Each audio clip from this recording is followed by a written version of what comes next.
গণভোটের প্রচার ও ভোটার উদ্বুদ্ধকরণের উদ্দেশ্যে রোববার সন্ধ্যায় রংপুর শিল্পকলা একাডেমি মিলনায়তনে মতবিনিময় সভার আয়োজন করে জেলা প্রশাসন। এতে জুলাই যোদ্ধা গণ অভ্যুত্থানে শহীদ পরিবারের সদস্য, সরকারি দপ্তরের ঊর্ধ্বতন কর্মকর্তারা গণ অভ্যুত্থানের আকাঙ্ক্ষা বাস্তবায়ন ও আগামীর বাংলাদেশ গঠনে গণভোটে হাঁ এর পক্ষে রায় দেওয়ার গুরুত্ব তুলে ধরেন।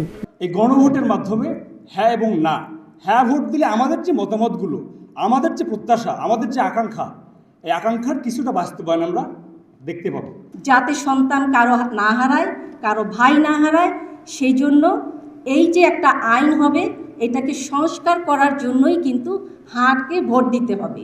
সবাই স্বীকার করে নিয়েছে যে এই সনদ আমাদের জাতীয় জীবনে অত্যন্ত গুরুত্বপূর্ণ, কিন্তু সেটির একটি আইনি ভিত্তি থাকা দরকার। সেই আইনি ভিত্তিটার জন্যই কিন্তু এই গণভোট।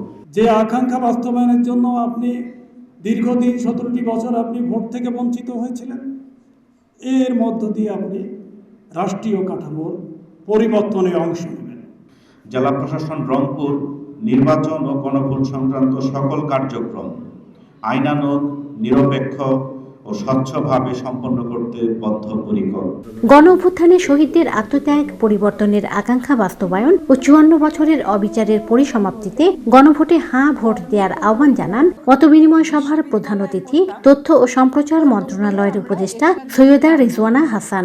পরিবর্তনের পক্ষে যদি আমরা থাকতে চাই, আমাদের ছেলে মেয়েদের যে চরম আত্মত্যাগ, অভিভাবকদের যে চরম আত্মত্যাগ, আমরা 54 বছর যে অবিচারের মুখোমুখি ছিলাম, এইটার পরিসমাপ্তির প্রথম পর্ব হিসাবে আমরা গণভোটে হ্যাঁ ভোট দেওয়ার জন্য আপনাদের প্রতি উদাত্ত এবং আন্তরিক আহ্বান জানাচ্ছি।